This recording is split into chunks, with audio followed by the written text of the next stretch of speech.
pendant le déroulé, parce que vous verrez dans l'ordre du jour qu'on a plusieurs chapitres à aborder. Vous n'hésitez pas soit à écrire, soit à lever la main. Voilà. Il va rester peut-être à mes collègues de se présenter, puis après on rentre dans le vif du sujet. Alors, donc moi, je suis Nathalie Diochon, je travaille au service des aides financières individuelles et collectives de la CAF et je m'occupe plus particulièrement avec ma collègue ici présente du paramétrage des aides VACAF pour nos familles.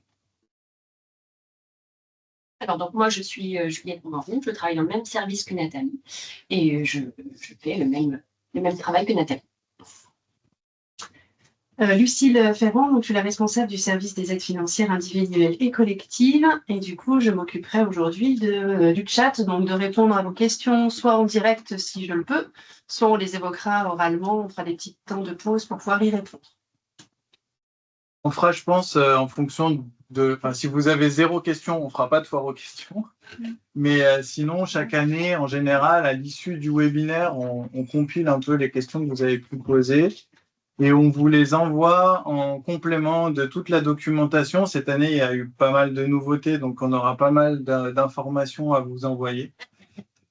Voilà, donc je pense qu'on a été à peu près exhaustif. Moi, je ne me suis pas présenté, Antoine Lachaud, je suis chargé de conseil et développement à la CAF et je suis référent jeunesse. Donc du coup, le sommaire, vous l'avez eu normalement avec l'invitation. On va vous parler des aides aux vacances enfants en quelques chiffres. On va vous présenter les nouveautés, le pass colo. On va vous faire plein de tutos pour vous dire comment être labellisé. Et puis, on fera un exemple de calcul aussi de l'aide aux vacances et ensuite, on répondra à toutes vos questions. Quelques chiffres pour la mise en jambe. Donc, vous voyez que depuis 2023, l'aide aux vacances enfants, elle baisse de 17%. Après, si on veut voir le verre à moitié plein, on a quand même plus de 20 000 € qui sont dédiés chaque année à soutenir les enfants sur des départs en séjour. L'aide aux vacances enfants, c'est 85 séjours en 2025.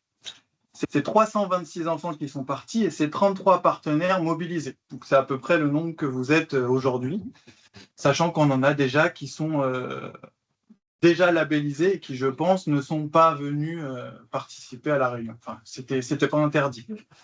Par rapport au pass colo, on a eu en 2025, alors le pass colo, c'est la deuxième année, c'est le deuxième exercice, 2025, ça a été 2024 la première année.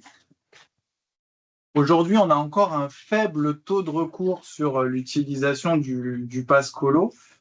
Pour autant, par rapport à la première année, qui était l'année un peu de lancement, un peu test, et puis qui avait démarré assez tard avant l'été, on sait que c'est souvent l'été que la plupart des départs se font, quand même, il faut noter que l'utilisation du pass colo a doublé en Saône-et-Loire en 2025. Donc, on espère encore le double ou le triple cette année. Voilà, donc on a des chiffres d'un côté qui sont légèrement en baisse, de l'autre au niveau du pass colo qui augmente. Après, vous allez voir aussi que vraiment décidément, je fais plein d'appels sur toutes les nouveautés 2026 et l'élargissement d'un certain nombre de critères qui étaient parfois un peu restrictifs sur notre département. L'effet va être normalement assez important. Ah, problème de son. Problème de son, pas nous, hein. On revient. Ah non, Ah, c'est chez eux. Oui, je Ok. pense. Bon. Non, vous, c'est bon, ouais, on vous entend. Parfait. Voilà, j'en ai terminé avec les quelques chiffres pour faire la mise en bouche. Je laisse la parole à je ne sais plus qui, à une des collègues, à Nathalie. Parlez-en. Alors, je vais vous présenter la slide suivante. Donc, le dispositif VACAF AVE pour 2026, avec un accent mis sur les nouveautés. Donc, pourquoi des nouveautés sur une aide qui existe auprès de la CAF depuis 2020? Tout simplement parce qu'en début d'année 2026, notre Caisse nationale nous a demandé de mettre en place un nouveau dispositif vacances en faveur des enfants, avec un enjeu le premier enjeu, c'était permettre à davantage d'enfants de partir en vacances, soutenir également un secteur déjà fragilisé, notamment suite à l'arrêt pour 2026 des colos apprenants. Donc, notre caisse nationale, la CNAF, a souhaité en fait que toutes les CAF s'appuient sur un socle national commun pour construire leur aide aux vacances. Donc, dans la colonne nouveautés, je vais donc vous présenter notre réglementation et on mettra aussi l'accent donc sur les nouveautés. Le dispositif cette année concerne les enfants de 6 à 17 ans. Donc là, on est sur du plus, puisque précédemment, on était sur du 6-14 ans. L'aide, elle est destinée au financement de séjours de vacances de 2 à 15 jours, alors qu'auparavant, et c'était une particularité de notre CAF, on était uniquement sur des mini-séjours de vacances. Donc là, on a vraiment une grosse évolution et on espère effectivement du coup que ça va toucher beaucoup plus d'enfants. Donc des séjours de 2 à 15 jours. Le quotient familial plafond qu'on prend en compte pour détecter les familles bénéficiaires, on est toujours sur le mois de janvier. Donc, bien sûr, pour cette année, janvier 2026. Et le QF plafond est le même que l'année dernière, 1200. Sachant que notre caisse nationale avait demandé au CAF d'aller au moins jusqu'à 950. Donc, nous, on va quand même au-delà. On a conservé notre plafond à 1200. Au niveau du montant de l'aide, donc les années précédentes, on était sur un montant journalier, 20 € par jour ou 30 € par jour pour les enfants porteurs de handicap. Donc cette année, c'est un pourcentage d'aide, qui prend en compte le coût du séjour. Donc notre aide sera de 70% du coût du séjour, avec toutefois un montant maximum d'aide par jour porté à 50 € par jour et par enfant. Au niveau du nombre de séjours dans l'année, notre caisse nationale nous demandait de mettre en place l'aide avec un séjour par an. Donc, nous, on a obtenu une dérogation. Les enfants pourront éventuellement faire plusieurs séjours dans l'année, mais toutefois dans la limite des 15 jours dans l'année. Donc, possibilité de 2 petits séjours, par exemple, de 5 jours, etc. Donc, voilà le cadre réglementaire avec les nouveautés de cette année. Donc, pour finir sur cette slide, quelques petits rappels. Ce dispositif VACAF-AVE, c'est un dispositif en tiers payant qui permet donc aux enfants de partir sur un séjour de vacances organisé par un opérateur conventionné VACAF, agréé également par le SDJES. Cette aide est sous condition de ressources. On vient de parler du quotient plafond. Donc, nous avons fait la détection des familles bénéficiaires autour du 21 mars, je crois. Donc, les familles qui ont un droit potentiel ont reçu une notification d'aide qui est disponible sur leur espace personnel du CAF.fr. Et donc là, sous quelques jours, nous allons, avec Juliette, faire un rattrapage pour quelques familles qui n'auraient pas été détectées lors du premier passage du programme. Le séjour doit être effectif et se dérouler, bien sûr, pendant les vacances scolaires. Et les familles ne payent que ce qui reste à leur charge. L'aide est déjà déduite de la facture. Et c'est vous qui recevez directement versé par VACAF le montant de l'aide. Voilà.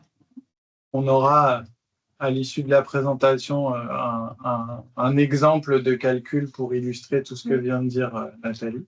Bon, vous n'avez pas menti, il y a quand même pas mal de nouveautés cette année. En fait, ce socle national qui a été créé a fait que, pour nous, ça a fait modifier pas mal de critères de notre règlement intérieur et ça reste quand même favorable à un plus grand nombre de familles avec le quotient à 1200.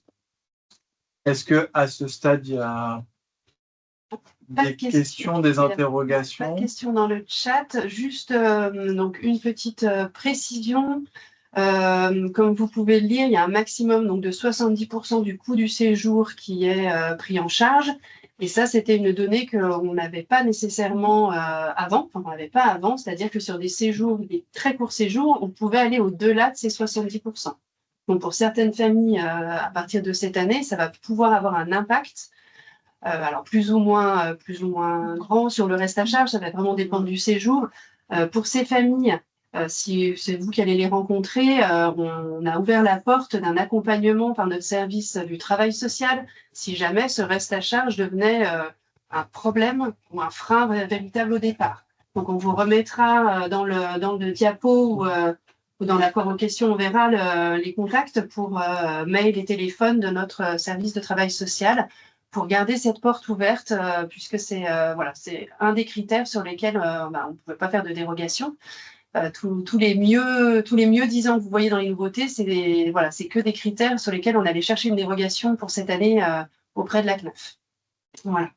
Et juste pour vous donner un petit aperçu, le fait que ces critères soient élargis par rapport aux chiffres que vous a montré Antoine en tout départ, on est déjà à l'heure actuelle, alors que le webinaire est aujourd'hui et que la communication s'est faite uniquement pour l'instant sur le site de la CAF.fr, on est aujourd'hui à séjour déjà réservé à 94, alors que sur l'entièreté de l'année dernière, on était à 85. Donc, on a déjà dépassé le nombre de séjours. Voilà, on a déjà largement dépassé le nombre de séjours sur ces premiers mois de l'année de réservés. Et au niveau des enfants, on est à 161 enfants qui sont déjà inscrits, concernés par ces séjours, et avec un budget qui a déjà atteint 48 000 € de pré-réservation ou de réservation. Donc, on est en train d'exploser les chiffres habituels. Non, mais c'est très chouette, c'est plutôt une très bonne nouvelle. Hein. C'est bon signe. Donc, ça veut dire qu'on attend encore, suite à ce webinaire et aux explications qu'on vous apporte aujourd'hui, un regard encore supplémentaire. Et donc, en sachant que la CNAF a abondé, d'un point de vue budgétaire, les CAF qui étaient déjà engagés dans l'aide aux vacances enfants pour pouvoir assumer justement cette ouverture des critères et l'augmentation budgétaire qui pouvait être prévue, espérée. Voilà. Donc, pas d'inquiétude. Donc, pas d'inquiétude là-dessus. On ne bloquera pas. Normalement, il n'y aura pas de blocage budgétaire. On ne viendra pas à un moment donné vous dire on ne peut plus. Non. Dans le chiffre que tu donnes, c'est les enfants inscrits, c'est les enfants. Ils sont soit partis. Non, ils sont pas. Enfin, c'est ceux qui sont inscrits là sur les sessions qui arrivent. D'accord. Voilà, sur l'été qui arrive en tout cas. Donc oui, c'est prometteur. Oui. C'est à toi, Juliette? Oui. Alors, pour rappel, ce qu'est le pass colo, il lui est pas modifié de l'année dernière. Donc, le pass colo, c'est un dispositif de l'État qui permet le départ en colonie de vacances donc des enfants âgés de 11 ans, donc qui sont nés en 2015, mais également pour les enfants nés en 2014, donc qui ont 12 ans cette année, mais qui n'auraient pas utilisé leur pass colo l'année dernière, donc en 2025. Alors, les séjours, ils doivent être au minimum de 4 jours, donc 5 jours. 4 nuits, pardon. L'organisateur du séjour, il doit être conventionné pass colo par VACAF. On va évoquer dans les slides suivantes. Le montant du pass colo, il est directement déduit du prix du séjour. Donc, la famille n'a pas avancé. Il n'y a pas de dispositif ici de tiers payant. Le pass colo est calculé en fonction du quotient familial du mois de janvier 2026, donc comme l'ADE, qui doit être inférieur ou égal à 1 500 €. Et le montant de l'aide varie de 200 à 300 € en fonction de tranches de QF. Donc, pour un quotient familial de 0 à 200 €, on est sur une aide de 350 €. Pour un quotient familial de 201 € à 700 €, on est sur une aide de 300 €. De 701 € à 1200, on est sur une aide de 250. Et pour un quotient familial de 1 201 € à 1 500 €, on est sur une aide de 200 €. Et à savoir, le pass colo, il est cumulable avec d'autres aides, et notamment l'aide aux vacances enfants. Et à savoir, une relance a été faite par le national pour les enfants qui sont nés en 2015, voilà, donc qui ont le droit cette année au pass colo. Et nous, on va effectuer une relance, donc la CAF 71, pour les enfants qui n'ont pas utilisé leur pass colo l'année dernière, donc les enfants nés en 2014. Et toutes les informations que je viens d'évoquer sont disponibles sur le site jeune.gouv.fr/passcolo. Donc là, c'est le même dispositif en N+1. C'est exactement les mêmes montants, les mêmes tranches de QF. Une modification.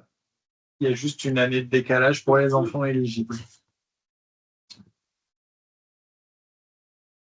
Alors, donc les 2 slides suivantes là sont pour vous présenter les modalités de labellisation.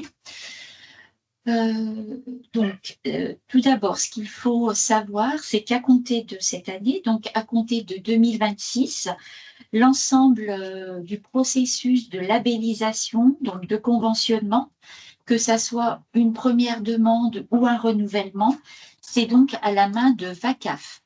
Il n'y aura donc plus d'études de conventionnement en local, donc par moi-même, comme les années précédentes. Là, on sera bien sur une étude au niveau national par directement les services de VACAF. Sachez aussi que les labellisations VACAF que j'avais faites en local et qui sont toujours en cours cette année, elles perdurent. C'est pas perdu, enfin, ça va jusqu'à la fin du conventionnement qui était prévu. Bien toujours aussi avoir en tête qu'on a 2 types de conventionnement. Le conventionnement AVE, VACAF AVE, et un conventionnement pour l'aide pass colo. C'est bien deux choses à demander. Un organisme, par exemple, peut être conventionné AVE et pas pass colo. Donc, pour les conditions préalables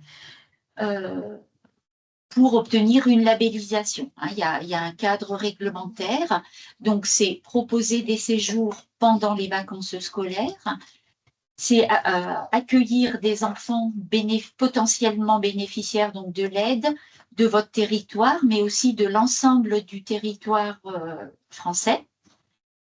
Il faut que l'association ou l'organisme ait un siège social en France.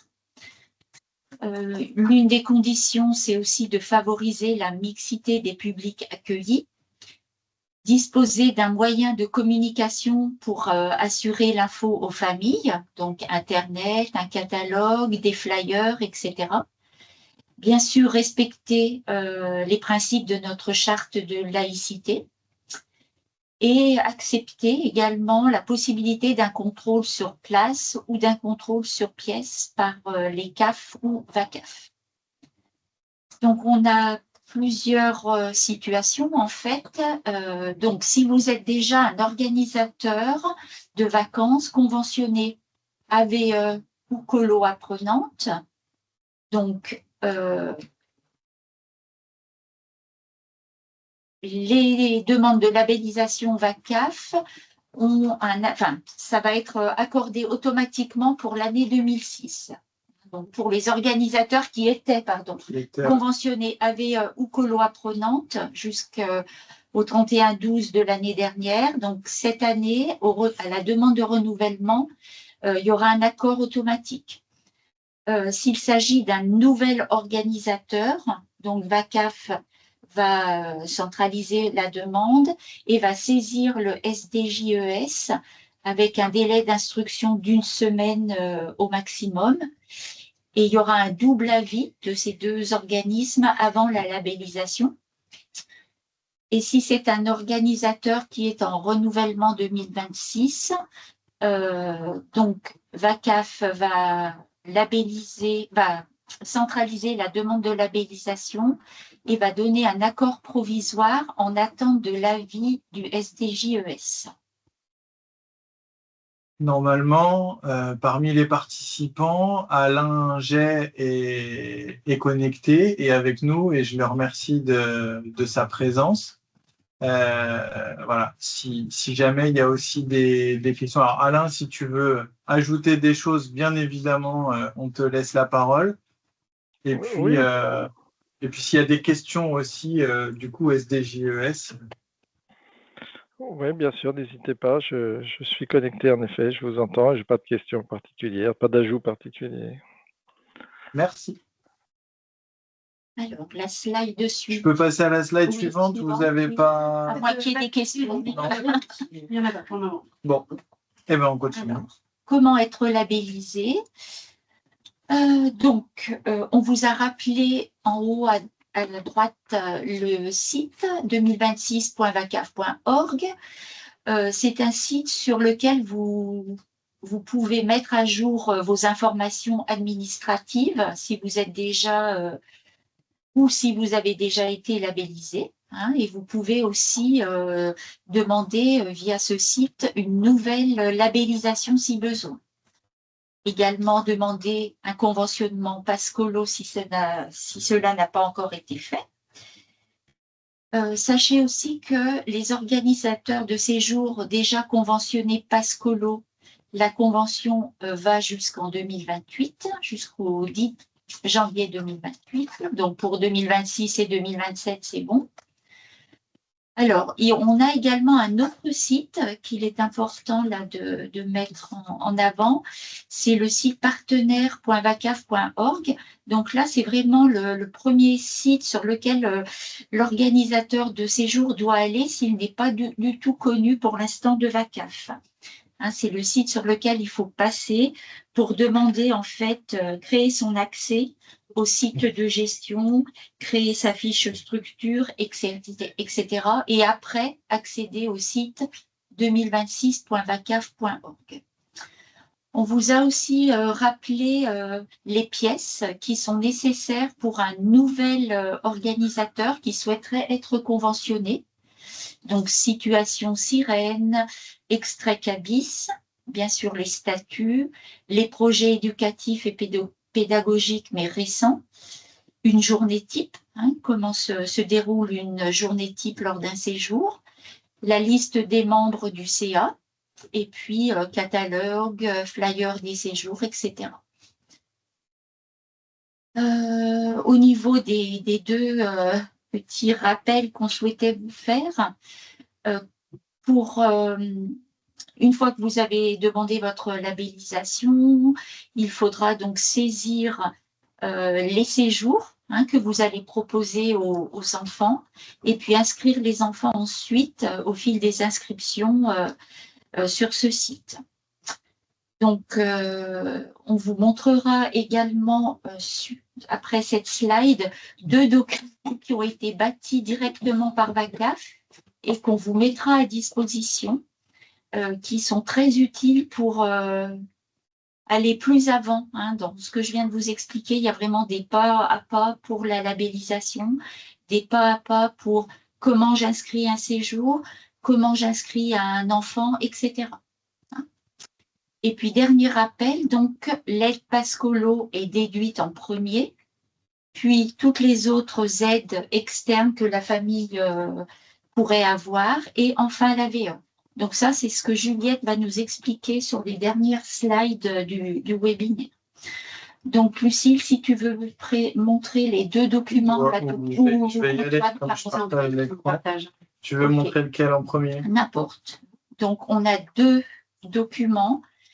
Un guide partenaire. Un guide partenaire, donc procédure partenaire. Donc, si tu veux juste montrer le sommaire, consulter comment vous pourrez consulter les droits des familles, publier un séjour, créer un séjour, etc. Enregistrer un enfant, modifier l'inscription. Donc, vous voyez, c'est vraiment très, très précis.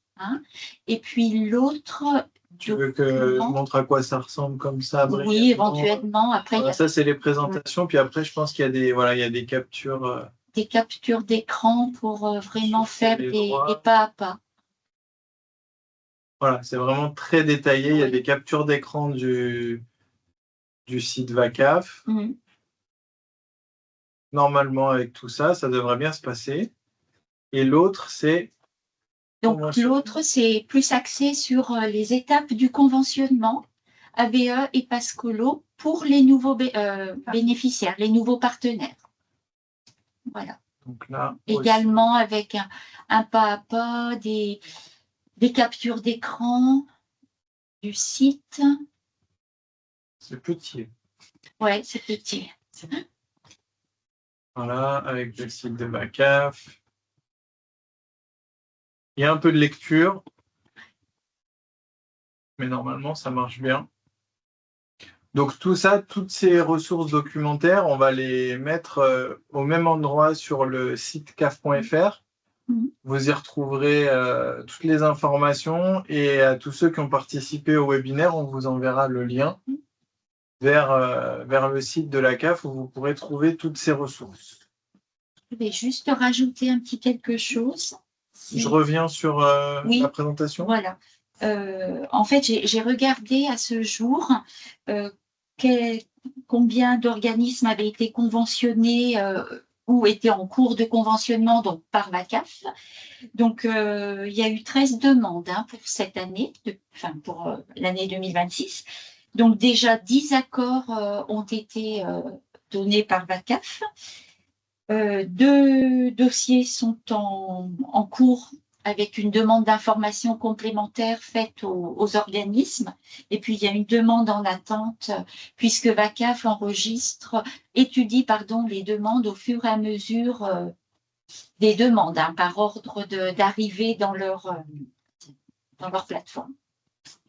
Ouais. Donc, soyez pas inquiets, il y a un temps d'étude du dossier. Ouais. Ensuite, il y a VACAF qui transmet au SDGES, donc il y a aussi le temps d'avis. Voilà, en fait, il y a un double avis pour la labellisation.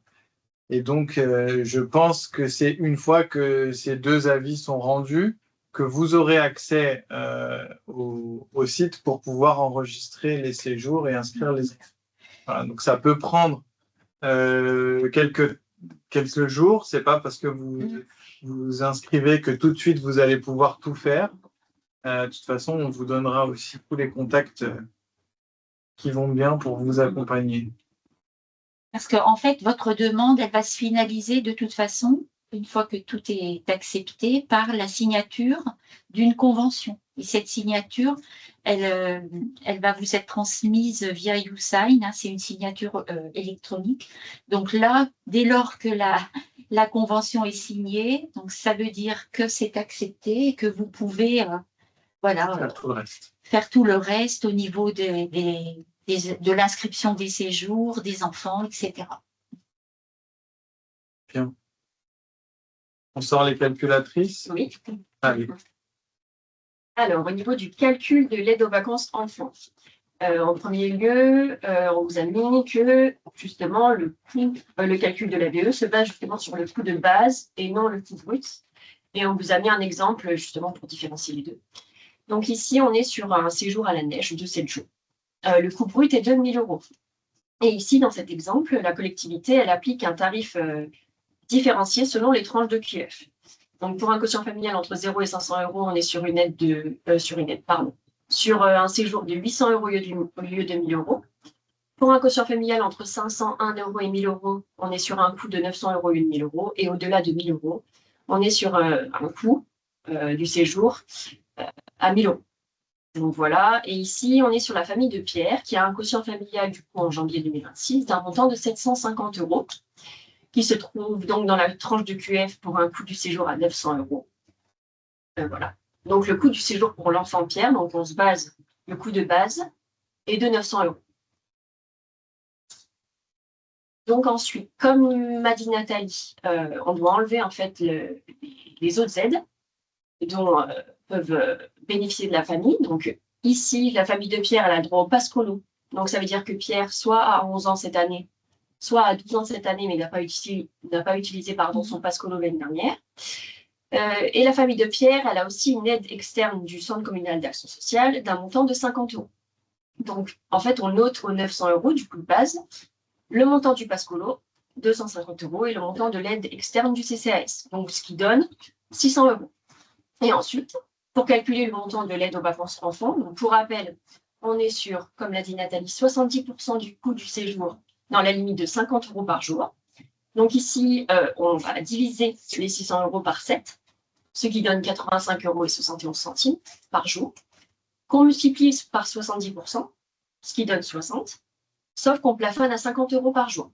Donc, on fait en fonction du nombre de jours du séjour, donc on fait 7 fois 50 €, ce qui donne 350 €. Donc, l'aide pour la famille de Pierre sera de 350 € et le reste à charge de la famille sera de 250 €. Donc, voilà. Et ce mode de calcul vous est présenté à titre d'exemple pour vous aider à comprendre le calcul de la PE. Et pour information, afin d'éviter les erreurs de calcul, donc au moment de l'inscription de l'enfant dans le groupe créé, donc sur le site 2026.vacaf.org, quand vous allez créer l'enfant dans le groupe d'enfants, vous avez la possibilité de faire une simulation, voilà, pour connaître le reste à charge de la famille, directement sur le site 2026.vacaf.org. Merci. Pas de questions non plus. De toute façon, c'est la slide d'après. Voilà. Vos questions. C'était, on l'espère, le plus clair possible, mais si vous... Ah, des questions. Allez-y. C'est le Centre culturel et social de Fauvet. Vous Allez, pouvez vous pouvez prendre la parole. allumer votre micro, Ouais. prendre la parole et nous poser votre question. Votre micro est coupé.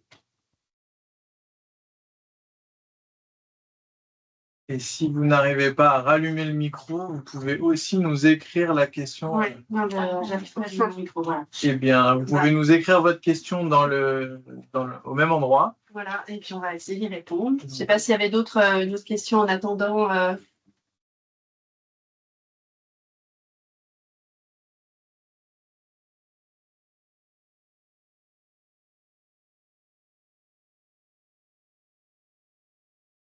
Alors, est-ce qu'une activité accessoire au centre de loisirs minimum de 2 nuits et 3 jours peut être labellisée ABE?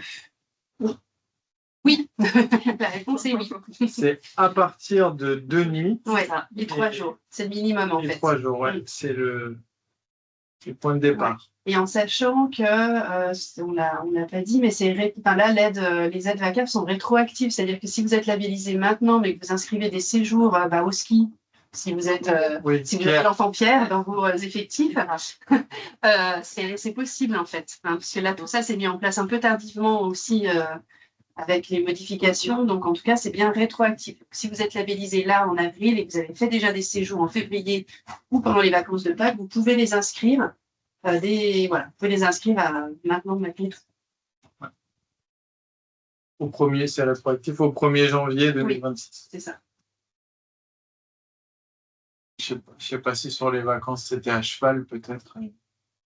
On avait peut-être une semaine qui était à cheval sur fin décembre, début. Ah, pour les vacances de Noël? Non, ça va. Ouais, non. On n'en a pas eu On n'a pas eu. Ça a démarré en février. C'est pour ça que ça s'arrête. Et pour pallier à cette situation-là, Antoine, les conventions en général, elles vont jusqu'au 10 janvier. Ah, donc c'est passé sur 2025. Oui. Ok, très bien. Les enfants qui fréquentent le centre de loisirs habituellement. Oui. Oui. Ah bah oui, il n'y a pas de. Comme on l'indiquait sur le site, il n'y a qu'un tarif possible. Ah, pardon, là j'ai sauté de question. Pardon. Oui, c'était. Alors, pour répondre, même si cela ne concerne que les enfants qui fréquentent le centre de loisirs habituellement, oui, il n'y a pas de. Voilà. On n'a pas. Les enfants. Tous les enfants ont accès, donc il n'y a pas de. Tant que c'est dans la tranche d'âge, il n'y a pas de souci. Et on nous demande d'avoir plusieurs tarifs suivant les QF pour notre label Loisirs Qualité Plus. Comment l'indiquer sur le site, il n'y a qu'un tarif possible. Alors là, je pense qu'il y a un petit mélange. Parce que le label Loisirs Qualité Plus, c'est autre chose que... Alors je ne sais pas si c'est... En fait, ça, c'est vos tarifications. sur les activités en extrascolaire. Là, l'aide aux vacances enfants, on parle bien de départ en séjour, il faut qu'il y ait des nuitées. Donc, par rapport à ça, vous pouvez avoir un ou plusieurs tarifs. Je me permets de remettre en arrière, mais on l'a vu, par exemple, là, c'est probablement un accueil de loisirs, l'histoire ne le dit pas, mais qui organise ce séjour. Vous voyez que le séjour, avec des nuitées, il y a plusieurs tranches de quotients familiaux qui sont proposées. Et donc, c'est en fonction du quotient familial de la famille qu'on aura le coût de base du séjour et qu'on calculera les aides. Donc après, si vous avez au minimum 4 ou 5 tranches de QF comme c'est demandé dans le label Loisirs Qualité Plus et que vous gardez aussi ça sur les séjours, pas de problème. En tout cas, on parle bien ici d'une aide qui va venir aux familles pour des départs en séjour avec nuitée. Ça répond à votre question. Suspense.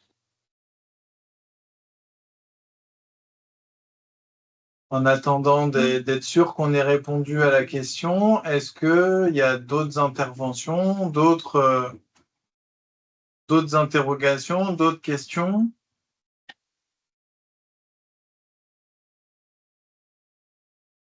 Je peux déclarer qu'un seul tarif sur le site et pas plusieurs. Sur quel site? Sur le site VACAF? Sur le site VACAF?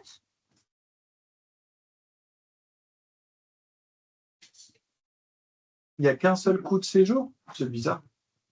Ouais. On prend le temps de regarder pour pouvoir vous répondre. On prend note, on va regarder éventuellement, voir avec VACAF pour vous apporter une réponse. Enfin, vous verrez dans la slide d'après qu'on a aussi un contact qu'on peut vous donner à vous, les partenaires, par rapport à ça. Parce que,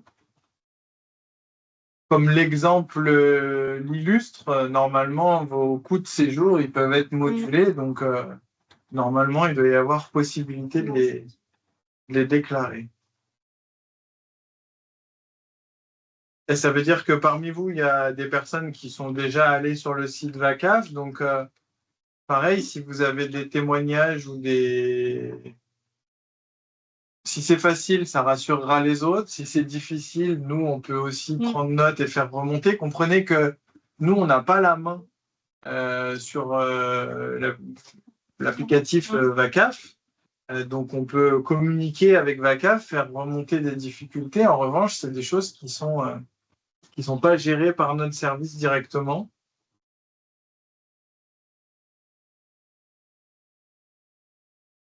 La slide suivante. Oui, la slide suivante, comme ça vous pourrez prendre note des différents contacts. Donc, on vous a remis ici la cartographie du service développement des territoires. Donc, mes collègues et moi-même, on reste vos portes d'entrée privilégiées sur les territoires pour vous orienter, répondre à vos questions. Vous l'avez compris, on n'a pas la main sur tout. Donc, il y a le contact aussi, l'adresse mail et puis le numéro de téléphone vraiment dédié aux partenaires du service des aides financières individuelles et collectives de mes collègues ici présentes. On rajoutera du coup on les rajoutera coordonnées du service du travail social. Voilà. Et puis, on vous a remis la ligne VACAF. Donc, là aussi, on insiste uniquement pour les partenaires. Hein, c'est pas à communiquer aux familles. Et vous avez les horaires qui vous permettent de les contacter. Donc, il y a une réponse de Madame Perret sur la question. Dans l'enregistrement du séjour, on ne peut renseigner qu'un tarif, mais c'est lorsqu'on enregistre un enfant qu'on peut saisir le tarif personnalisé.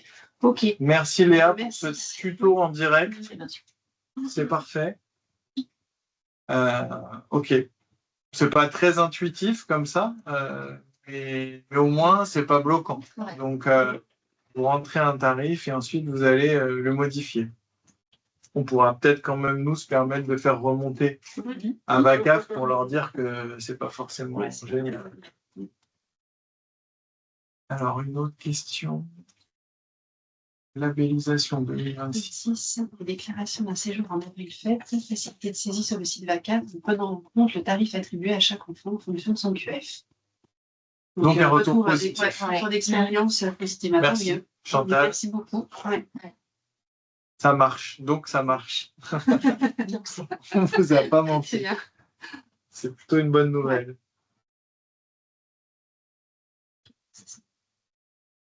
Voilà, on n'a plus, nous, de slides à vous présenter.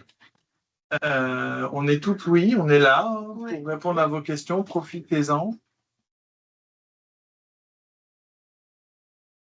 Sinon, c'est que c'était plutôt clair. Voilà, donc à retenir les dernières nouveautés. C'est vrai que sur ces dernières années et sur les derniers webinaires qu'on présentait, souvent le fait que nous on bloque à 5 jours nous était remonté en disant nos administrateurs avaient voté ça parce qu'ils voulaient encourager le premier départ en séjour et en partant du principe que on partait plutôt sur des durées assez courtes. Oui, et sur du local. Et sur du local, ouais.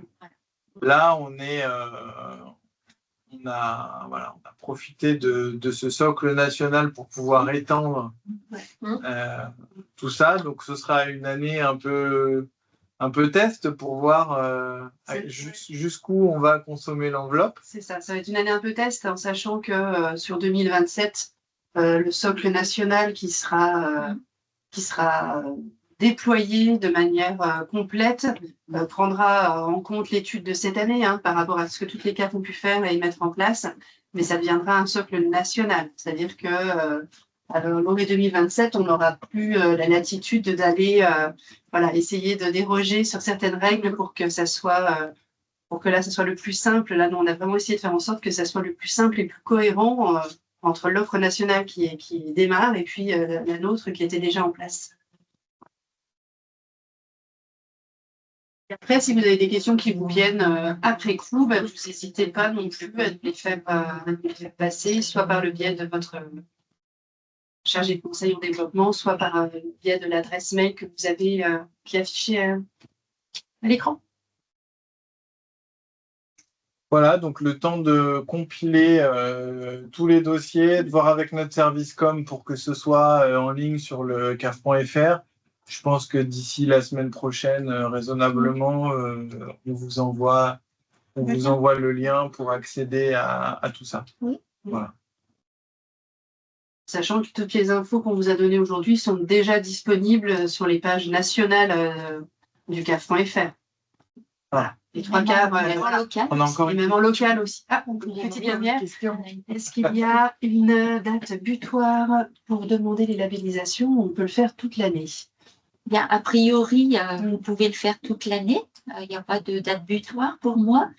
Après, c'est vrai que si vous proposez des séjours pour cette année, ce serait bien de demander votre labellisation au plus tôt pour aussi que vous sachiez si cette aide peut être attribuée aux enfants qui s'inscriraient.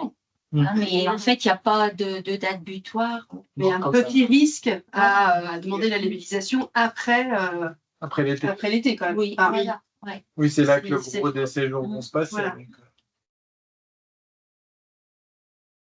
Mais comme on peut faire de la rétroactivité, ce sera valable toute l'année. Oui, ça sera valable.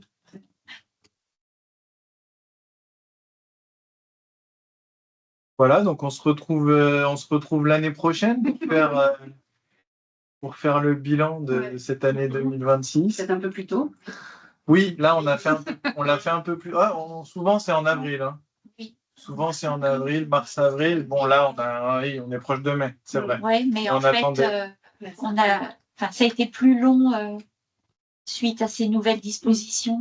Il y a eu quand même pas mal d'instructions venant du national, beaucoup d'allers-retours CAF 71 et CNAF pour justement mettre en place notre aide. Donc, c'est vrai que cette année, c'était en décalage. Nous, on est encore dans les temps pour la préparation de l'été largement. Oui. Bien.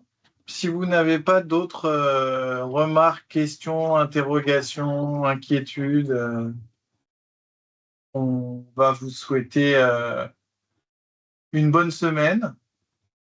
Et puis, ben, rendez-vous bientôt. Bon, je pense qu'avec pas mal d'entre vous, on va se reparler avant mars 2027 hein, sur d'autres sujets.